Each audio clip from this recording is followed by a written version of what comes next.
မပြုတ်လို့တဲ့ပြစ်မှုတစ်ခုကြောင့်ထောင်ဒဏ်9နှစ်ကြာတော့မယ်ဖြူဖြူထွေးဖြူဖြူထွေးကတော့မြန်မာပြည်ရဲ့နာမည်အကြီးဆုံးသောဆယ်လီတယောက်ပဲဖြစ်ပါတယ်မတိတဲ့သူလည်းမရှိပဲအသက်ငယ်ငယ်လေးနဲ့တော်တော်လေးကိုအောင်မြင်နေခဲ့တာပါဒါပေမဲ့ဖြူဖြူထွေးတယောက်ကလူငယ်ပြီးမပြုတ်လို့တဲ့အမားတွေကိုတစ်ခုပြီးတစ်ခုပြုတ်လို့လေးရှိတာလည်းဖြစ်ပါတယ်အခုအခါမှာတော့ပြန်လည်ပြီးပြင်လို့မရတော့မယ်အမားကြီးတစ်ခုကိုပြုတ်လုခဲ့ပြီးထောင်ဒဏ်9နှစ်တောင်ကြာတော့မယ်လို့သိရပါတယ်ဒီအကြောင်းလေးနဲ့ပတ်သက်ပြီးအပြည့်အစုံသိချင်နေဆိုရင်တော့ဗီဒီယိုလေးကိုအဆုံးထိကြည့်ပေးကြပါဦးဖြူဖြူထွေးတယောက်ကမြန်မာပြည်မှာသာမကပဲထိုင်းနိုင်ငံအထိပါကျင်ညာတွေတွားရိုက်ပေးနေရပြီဖြစ်တဲ့အထိအောင်မြင်လာနေခဲ့တာပါရတဲ့ပတ်စံတွေကိုလည်းလောဘမကြီးပဲအလှူအတန်းတွေကိုရရရောပြန်လုပ်လေးရှိတာမို့ပြည်သက်တွေကလည်းချစ်ခင်ကြတာဖြစ်ပါတယ်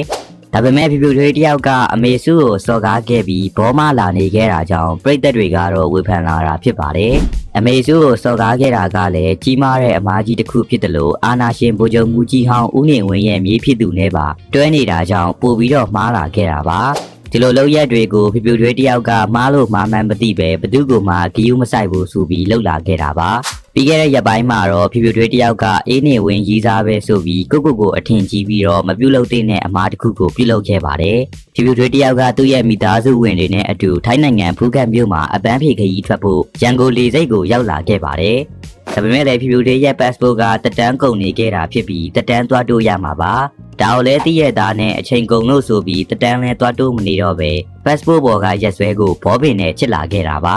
ဖြူဖြူထွေးကသူ့ကိုယ်သူ confident အပြည့်နဲ့လာခဲ့ပြီးအေးနေဝင်ရဲ့ကြီးစားပဲ passport စာအုပ်ကအိမ်ကကလေးတွေစော်လိုက်လို့ဘောပင်ညာထင်သွားတာပါဆိုပြီးလေရင်လက်မှတ်ကိုလာဝယ်ခဲ့ပါတယ်